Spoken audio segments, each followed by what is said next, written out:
को spinal anaesthesia लगा है कमर में। स्पाइनल एनेस्थीसिया होता है कमर में, टीका लगाते हैं, पाँव सुन होता है, हम लोग उसमें ऑपरेशन करते हैं। तो उससे मुझे बताया गया कि मरीज को रिएक्शन हुआ है। मैं उस टाइम दूसरा जगह पे था, मुझे बुलाया गया, मैं गया, क्योंकि नशे का डॉक्टर नशा देता है, फिर 10 मिनट मरीज को लगते हैं तैयार करने में, फिर मेरा टीम उसको साफ करते है, पाँव धोता है, फिर मैं जाके ऑपरेशन करता हूँ। तो मुझे बताया गया कि मरीज को कोई रिएक्शन हो रहा है, उसको फिट्स पड़ रहे हैं। तो मैं गया, मरीज को फिट्स पड़ रहे थे, तो मैं देखा उन्होंने फिट्स की जो दवाइयाँ होती है, जो झटके लगते हैं उसकी जो दवाइयाँ होती है वो सारे वो दे रहे थे, वेलियम भी दे रहे थे, दे रहे।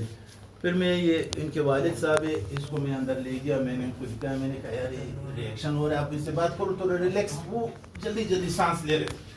मैंने इनको कहा इसको बोले थोड़ा आराम से सांस ले। मरीज उस टाइम जाग रहा था जी साहब, मतलब वो ट्यूब म्यूब तो नहीं डाला हुआ था ना उस टाइम, झटके पड़ रहे थे ना, पाइप वाइप कुछ नहीं था उसको। तो ये स्पाइनल एनेस्थीसिया था, क्योंकि मैंने इसको दिखाया मरीज झटके पड़ रहे, उसको ट्यूब नहीं डाला। जो आपका इल्जाम है कि आप लोगों ने बड़ा नशा दिया डायरेक्ट, कोई उसको बड़ा है, उसको टीका लगाया कमर में, सिर्फ 5 सुनना, उसका ये रिएक्शन हुआ। फिर मैंने आज ही बात कर ली,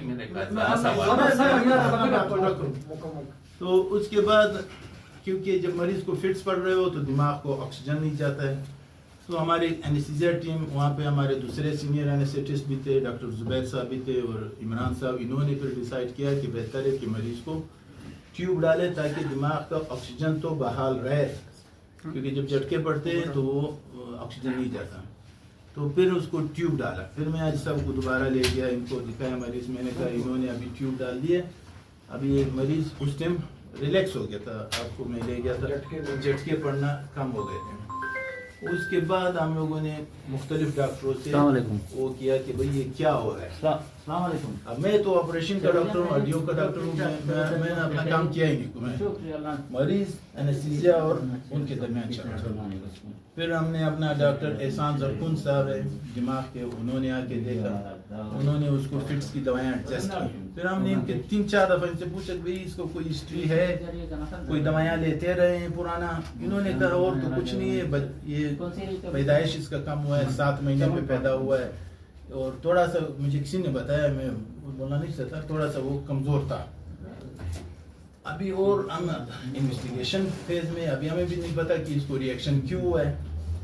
उसके बाद हमारे जो आईसीयू इंचार्ज है वो और एनेस्थीसिया की टीम ने आपस में डिसाइड किया कि मरीज को एक्सट्यूबेट नहीं करते, क्योंकि ट्यूब नहीं करते हैं उसको फिट्स पड़ते हैं, तो उसको कम से कम 24 घंटे वेंट पे रखते हैं। ये उनका फैसला है, मेरा इसमें कोई ना मुझे समझ है, उनका फैसला है। तो उन्होंने इसको वेंट पे रखा हुआ है, तो वेंट इस टाइम चल रहा है, और अल्लाह करे उसको अल्लाह सेहत दे, और हम तो यही है।